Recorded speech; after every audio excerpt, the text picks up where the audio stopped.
Let's talk now, though, to Alex Schlagman, who's from Save the High Street, an organisation which was founded to try and do exactly what it says on the tin, save the high street. A story came across the desk the other day about a road in York, a vibrant road called Bishopthorpe Road.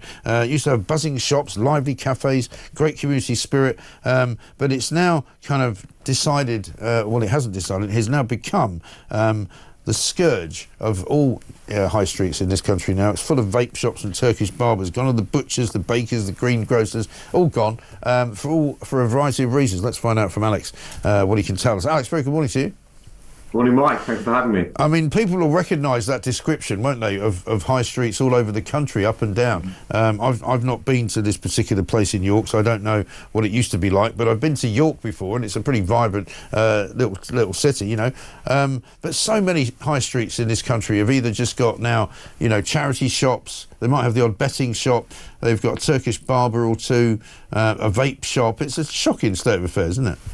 Mike, we're in the most transformational period in the history of high streets, and fundamentally we need to get the right businesses in the right places doing the right things and ensure we create the conditions for success for a whole new generation of entrepreneurs to come through with access to the space and support they need to be successful. And what's the main reason, would you say? Is it the rates increases by the councils? Are they getting too greedy? I mean, I always think making parking difficult for people is a problem as well.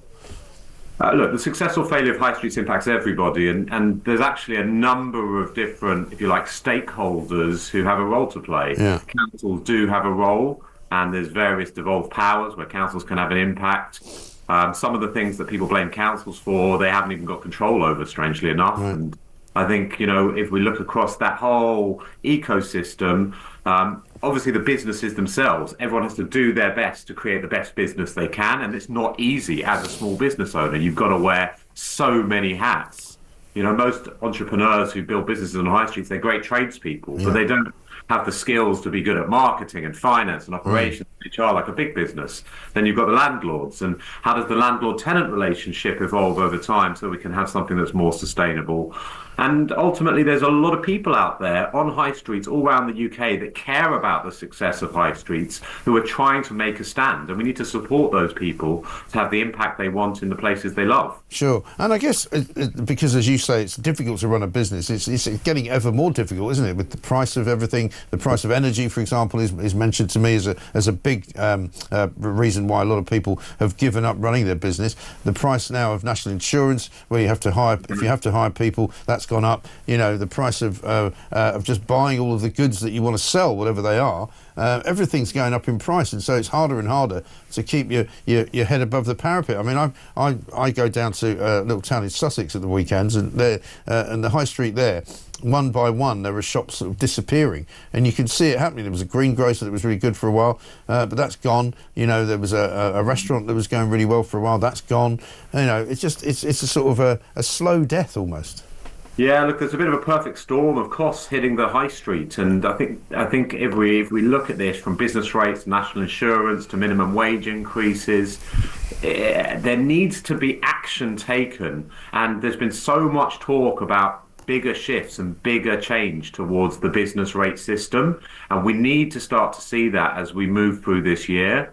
And on the other side, you know, here at SaveTheHighStreet.org, we're very focused around supporting lots of businesses, particularly on the smaller side, Mike.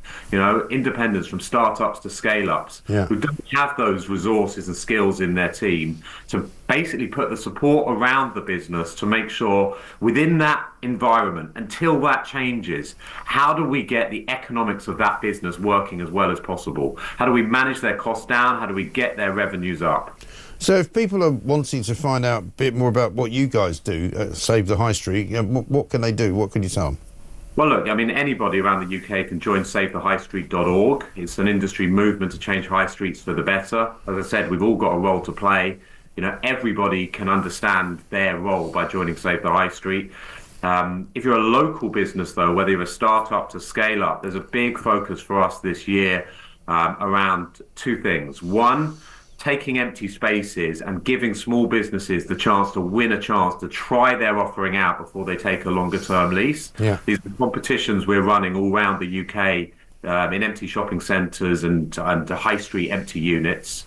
And we've got this whole new support program running under hellothriver.com at the moment, where we're looking to put a whole range of businesses on an accelerator to try and really shine a light on a next generation of entrepreneurs who are really making it work, even in this tough environment. Right, good to know. Alex, thanks very much indeed for talking to us. Alex Schlagman there, Save the High Street co-founder. You can find them, of course, on the internet, should you want to.